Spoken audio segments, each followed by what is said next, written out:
Hello everyone, welcome to my YouTube channel. तो आज हमारी पॉलिटी की एमसीक्यू सीरीज़ की क्लास नंबर 8 और आज हमारा टॉपिक नंबर 5 का सेकंड पार्ट। तो चलिए शुरू करते हैं। आज की क्लास का हमारा पहला क्वेश्चन है, भारतीय संविधान का निम्न में से कौन सा अनुच्छेद भारत के राष्ट्रपति को अध्यादेश जारी करने की शक्ति प्रदान करता है? तो इसका राइट आंसर है ऑप्शन नंबर सी, अनुच्छेद 123 के तहत भारत का राष्ट्रपति अध्यादेश जारी कर सकता है। अनुच्छेद 78 इसमें बताया गया कि प्रधानमंत्री राष्ट्रपति व मंत्रिपरिषद के बीच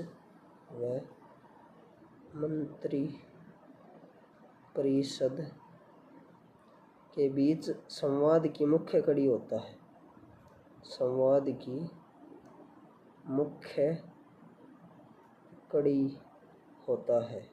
इसका वर्णन संविधान के अनुच्छेद में है कि प्रधानमंत्री राष्ट्रपति और मंत्रिपरिषद के बीच संवाद की मुख्य कड़ी होता है। तो चलिए अगला क्वेश्चन है, संविधान के किस अनुच्छेद में सर्वोच्च न्यायालय के न्यायाधीशों पर महाभियोग चलाए जाने का प्रावधान है? तो इसका राइट आंसर है ऑप्शन नंबर सी, अनुच्छेद 124 सब क्लोज 4 में सर्वोच्च न्यायालय के न्यायाधीशों पर महाभियोग चलाने की प्रक्रिया का उल्लेख दिया गया है।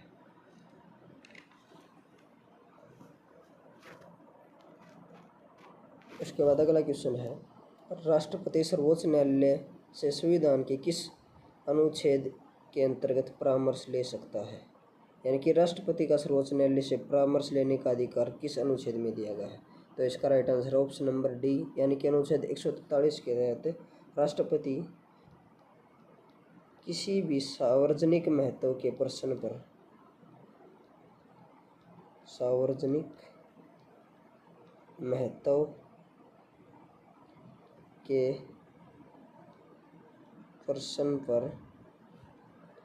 सर्वोच्च न्यायालय से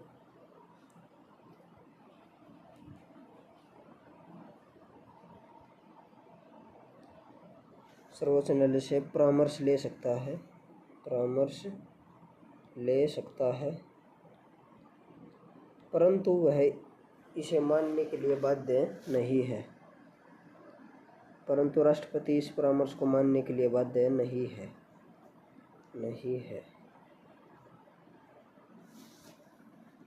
उसके बाद अगला क्वेश्चन है, सर्वोच्च न्यायालय अपने द्वारा सुनाए गए किसी निर्णय या आदेश का पुनरावलोकन कर सकता है। यह व्यवस्था संविधान के किस अनुच्छेद में दी गई है? तो इसका right answer option number C, यानी कि संविधान अपने ही दिए गए आदेशों पर पुनरावलोकन कर सकता है और यदि उचित समझे तो उनमें परिवर्तन भी कर सकता है।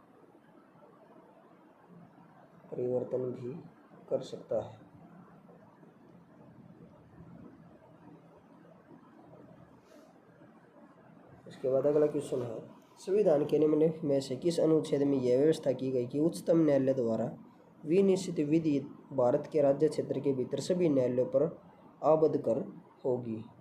तो इसका राइट आंसर है अनुच्छेद 141।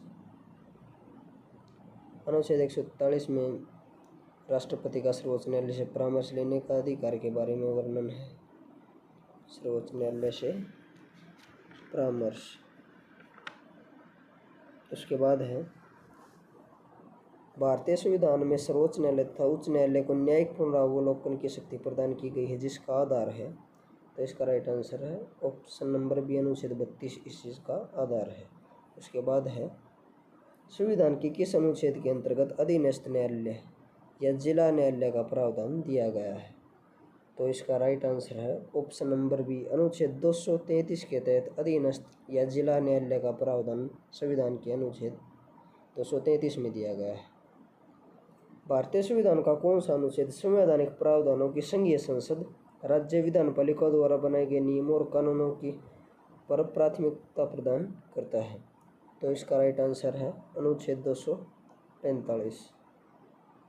अनुच्छेद 232 में संवैधानिक उपचारों का वर्णन है, संवैधानिक उपचारों का वर्णन है।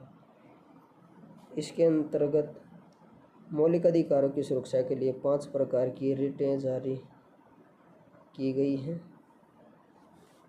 जो कि हैं बंदी प्रत्यक्षीकरण, बंदी प्रत्यक्षीकरण,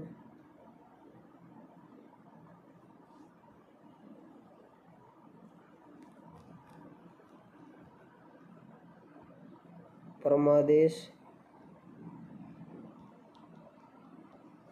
प्रतिषेध लेख,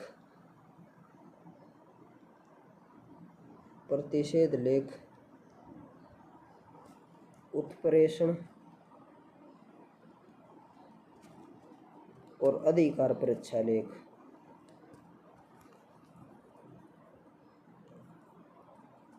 अधिकार परीक्षा लेख,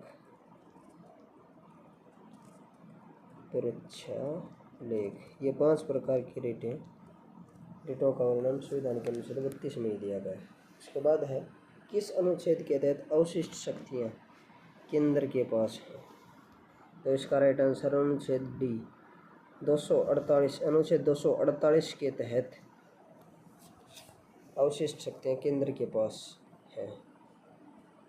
उसके बाद अगला क्वेश्चन है राज्यों द्वारा प्रार्थना करने पर भारत की संसद उन राज्यों के लिए किस अनुच्छेद के अंतर्गत कानून बना सकती है?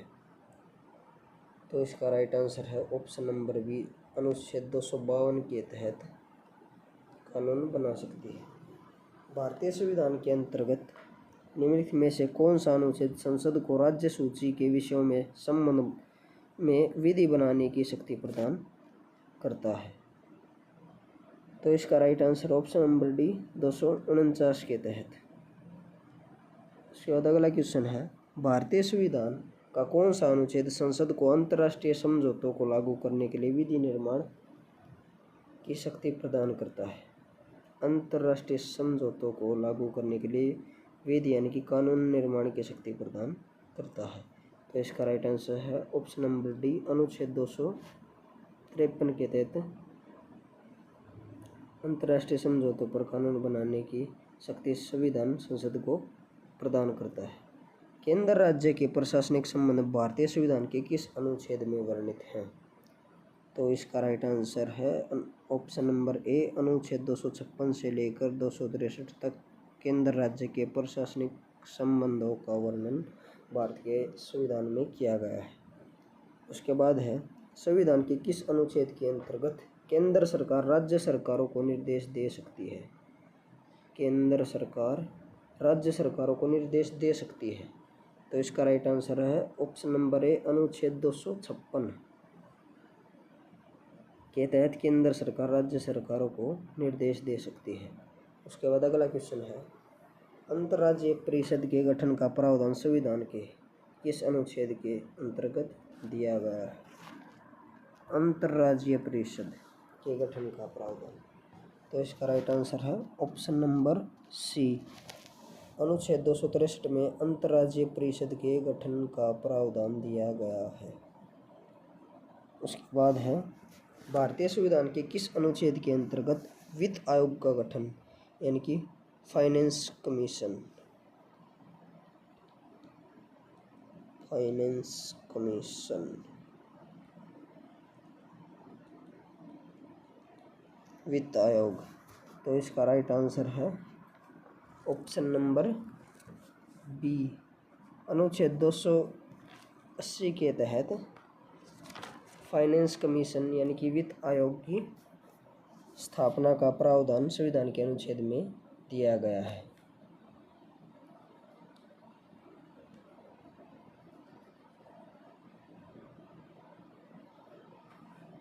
अनुच्छेद 281 में दिया गया कि इसके तहत राष्ट्रपति वित्त आयोग की सिफारिशों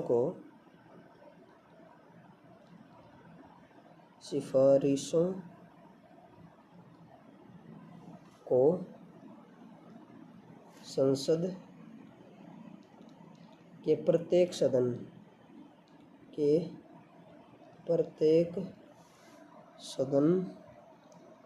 के समक्ष रखवाता है।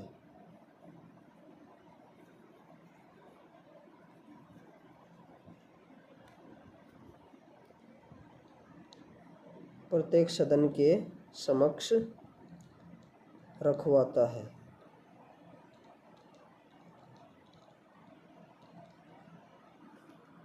और अनुच्छेद 243 सब क्लोज 1 243 सब क्लोज 1 में राज्य वित्त आयोग के गठन का प्रावधान है। राज्य वित्त आयोग के गठन का प्रावधान संविधान के अनुच्छेद 243 सब क्लोज 1 में है। उसके बाद अगला क्वेश्चन है, संपत्ति का अधिकार संवैधानिक अधिकार है, यह बताया गया है। तो इसका राइट आंसर है ऑप्शन नंबर डी, यानी कि अनुच्छेद 300 सब क्लोज क में। अगला क्वेश्चन है, भारतीय संविधान के किस अनुच्छेद में नैसर्गिक न्याय के प्रसिद्ध सिद्धांत सुनवाई के अधिकार का समावेश किया गया है? तो इसका राइट आंसर है ऑप्शन नंबर डी, संविधान के अनुच्छेद 311 में सुनवाई के अधिकार का समावेश किया गया है। उसके बाद अगला क्वेश्चन है, भारतीय संविधान के किस अनुच्छेद में नई अखिल भारतीय सेवाओं की स्थापना का वर्णन किया गया है? तो इसका right answer option number B, 312 अनुच्छेद 312 में अखिल भारतीय सेवाओं की स्थापना का प्रावधान किया गया है। उसके बाद अगला क्वेश्चन है, संविधान के किस अनुच्छेद द्वारा लोक सेवाओं को संरक्षण प्रदान किया गया है? तो इसका राइट आंसर है ऑप्शन नंबर बी, अनुच्छेद 311 के द्वारा लोक सेवाओं को संरक्षण प्रदान किया गया है। अगला क्वेश्चन है, संविधान के किस अनुच्छेद द्वारा संघ और राज्यों के लिए लोक सेवा आयोग का प्रावधान किया गया है? तो इसका right answer option number D, संविधान के अनुच्छेद 315 के अनुसार संघ और राज्यों के लिए लोक सेवा आयोग का प्रावधान किया गया है। उसके बाद अगला क्वेश्चन है, संविधान का अनुच्छेद 312 किससे संबंधित है? तो इसका राइट आंसर है अखिल भारतीय सेवाओं से संबंधित है। अगला क्वेश्चन है, संघ लोक सेवा आयोग के कार्यों का उल्लेख किस अनुच्छेद के अंतर्गत है? तो इसका राइट आंसर है ऑप्शन नंबर ए, अनुच्छेद 320 के अंतर्गत संघ लोक सेवा आयोग के कार्यों का उल्लेख किया गया है। अनुच्छेद 322 में लोक सेवा आयोग के व्यय का वर्णन, यानी कि खर्चों का वर्णन किया गया है। अनुच्छेद 320 में लोक सेवा आयोग के कार्यों का वर्णन, अनुच्छेद 322 में इनके व्यय का वर्णन किया गया है। और अनुच्छेद 324 यह निर्वाचन आयोग से संबंधित है, निर्वाचन आयोग से संबंधित है। इसमें चुनाव का अधिक निर्देशन और नियंत्रण चुनाव आयोग के अंतर ही निहित होता है। और 325 के अनुसार धर्म, जाति, लिंग के आधार पर किसी भी व्यक्ति विशेष का मतदाता सूची में शामिल न करने और उनके अधिकार पर मतदान के लिए अयोग्य नहीं ठहराने का प्रावधान है। उसके बाद है, भारतीय संविधान के किस अनुच्छेद में निर्वाचन आयोग के लिए प्रावधान है? तो इसका राइट आंसर है ऑप्शन नंबर सी, संविधान के अनुच्छेद 324 में निर्वाचन आयोग के लिए प्रावधान है। 326 में है, लोकसभा और राज्य की विधानसभा के चुनाव वैश्विक मताधिकार के आधार पर होंगे। लोकसभा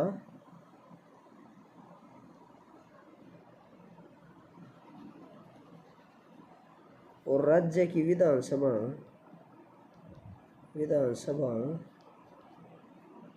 के चुनाव वैश्विक मताधिकार के आधार पर होंगे। वैश्विक मताधिकार के आधार पर होंगे। इसका वर्णन संविधान के अनुच्छेद 326 में है। यह लोक सेवा आयोग से संबंधित अनुच्छेद 320, इसमें लोक सेवा आयोग के कार्यों का वर्णन है। अनुच्छेद 322 में लोक सेवा आयोगों के व्यय का वर्णन है। इस क्वेश्चन का राइट आंसर अनुच्छेद 324 यानी कि सी ऑप्शन है। उसके बाद अगला क्वेश्चन है, लोकसभा में एंग्लो इंडियन समुदाय के प्रतिनिधित्व के लिए प्रावधान संविधान के किस अनुच्छेद के अंतर्गत आता है। तो इसका right answer option number A अनुच्छेद 331 के अंतर्गत। उसके बाद है अनुसूचित जातियों और जनजातियों के लिए एक राष्ट्रीय आयोग गठित करने का प्रावधान संविधान के किस अनुच्छेद के अंतर्गत आता है। तो इसका right answer option number A अनुच्छेद 338 और 338 सब क्लोज ए के अंतर्गत। उसके बाद है संविधान के किस अनुच्छेद के अंतर्गत हिंदी को राजभाषा का दर्जा प्रदान किया गया है। हिंदी को राजभाषा का दर्जा संविधान के किस अनुच्छेद के अंतर्गत प्रदान किया गया है। तो इसका राइट आंसर है ऑप्शन नंबर ए अनुच्छेद 343 सब क्लोज 1 के अनुसार। उसके बाद है भारत में बाहरी आक्रमण अथवा सशस्त्र विद्रोह के कारण भारत के राष्ट्रपति द्वारा राष्ट्रीय आपातकाल की घोषणा संविधान के किस अनुच्छेद के अंतर्गत की जाती है। तो इसका राइट आंसर है अनुच्छेद 352। युद्ध या बाह्य आक्रमण के समय लगाया गया आपातकाल अनुच्छेद 352 के तहत लगाया जाता है। उसके बाद है संविधान के किस अनुच्छेद के तहत राज्यों में संवैधानिक तंत्र विफल होने पर राष्ट्रपति शासन लगाया जाता है। तो यह इसका वर्णन संविधान के अनुच्छेद 356 में है। जब राज्यों में भारत के राज्यों में ही किसी भी राज्य में संवैधानिक तंत्र विफल हो जाए तो उस समय पर राष्ट्रपति शासन लगाया जाता है संविधान के अनुच्छेद 356 के तहत। उसके बाद है संविधान के किस अनुच्छेद के आधार पर वित्तीय आपात की उद्घोषणा राष्ट्रपति के द्वारा की जाती है। तो इसका राइट आंसर अनुच्छेद 360 यानी कि सी ऑप्शन, यानी कि 352 के तहत युद्ध या बाह्य आक्रमण के समय आपातकाल लगाया जाता है। अनुच्छेद 356 के तहत भारतीय राज्यों में संवैधानिक तंत्र विफल होने पर आपातकाल लगाया जाता है और अनुच्छेद 360 के अंतर्गत वित्तीय आपातकाल लगाया जाता है। और इन आपातकालों का वर्णन संविधान के भाग 18 में है। संविधान के भाग 18 में है।